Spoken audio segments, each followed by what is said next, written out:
At a conference, someone asked me, why do I identify as African?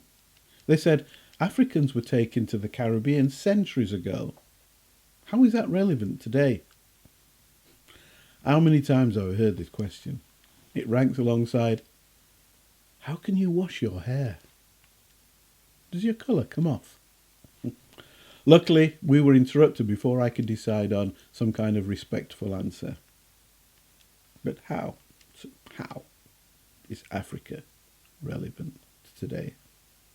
I suppose one simple and very short answer is that it's my race, which is important to know when you're addressing something called racism.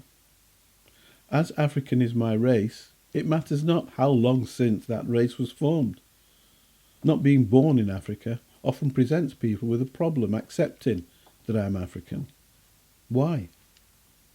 This isn't a problem for Asian people who, regardless of where they were born or live, still, without challenge, identify as Asian. I was born in the Caribbean and identify as Caribbean, but that isn't a racial identity. There is no Caribbean race. There is no black race, and definitely no black British race. West Indian is also not a race. It's not even a geographical or cultural identity.